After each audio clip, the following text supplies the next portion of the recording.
Hi, we're Caitlin and Walter, and this is our fertility journey.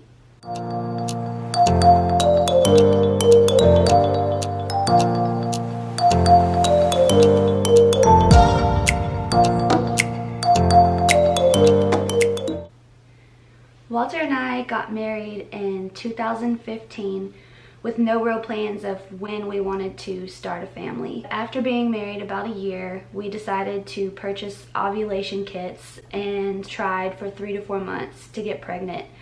And they say that you should try for up to a year before you seek any fertility testing. But at that point, we just decided that it was too stressful for us. We weren't pressed on when to start a family, so we just decided to let it happen naturally. So fast forward to 3 years later, in May of 2019, it hadn't happened yet. We weren't too upset about it, but began to get curious if there was something going on that we needed to look into. So at that point, we did make the decision to get fertility testing. We decided to start with Walter first because don't know how much you know about fertility testing, but it's a lot easier for the man. Yeah. So we started with him.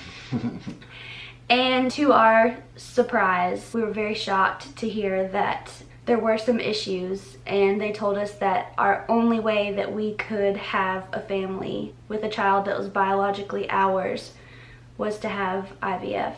Yes, and with them telling me that, I was destroyed on the inside. I was like, what? I had all types of feelings, and I felt like defeated overall, but still thankful that there was an opportunity for me to be a biological father. I was feeling like less of a man, like, man, what's wrong, So, I ordered all those blood tests to check my chromosomes, and they wanted to see exactly what was the issue. It was just a hormone. Everything else turned out normal, fine, no chromosomal, no any of that stuff. And it was just, still devastating, but it was relieving to know that it wasn't anything chronic that could actually affect the rest of my life, or it was something that I had done. It was just some guys are born with that high hormone. So, I dealt with it, day by day, took it day by day, and eventually got to the point where I accepted it. If you're unsuccessful, don't hesitate to go get checked, because I hesitated. I was trying my best not to go. I was like, man, it's gonna happen. It was a lot to process. It was also a lot to process for me because I didn't know a lot about IVF, but what I did know was that it's a lot of shots, a lot of hormones, and when it comes to anything medical, I admittedly am a big baby, so it was tough. It was tough to process. I remember us having conversations and me just being in tears and saying, I don't think I can do this.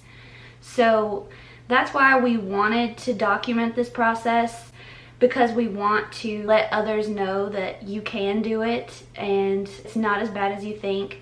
And also just to normalize the discussion around infertility and to let people know how common it really is, and that you don't have to be afraid to talk about it. You don't have to feel ashamed, but talk about it and let other people know that they're not alone in this. So that's what we wanted to do, to just show you all more about IVF and the process, and also to let those out there that are watching this that are struggling with infertility to know that you're not alone. Yes, and the biggest part of it with me is knowing that I was the cause of her having to put her body through so much stress, and to me that eats me up every day. I feel like I owe her, you know what I mean? And I know she don't feel like I owe her. You just gotta move past it and just keep going. Just do your best to show them that you're thankful. And I probably don't do the best job at that, but I try, and I want to let her know that I am very thankful that I've been blessed with someone who is willing to do that for me and my family and her family as well, so we can continue our legacy.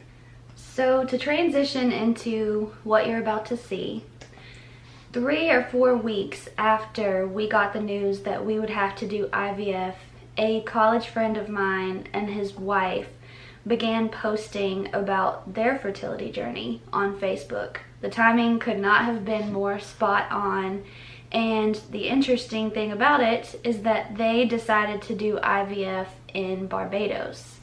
We had seen a fertility specialist here in Nashville, and it wasn't the most positive experience. They just felt very cold. It felt like we were just a number. Like a routine, like almost an inconvenience. And not wanting to. So when we watched their story, it was very much the opposite. And then they also sold the fact that you're kind of getting a vacation and IVF in one.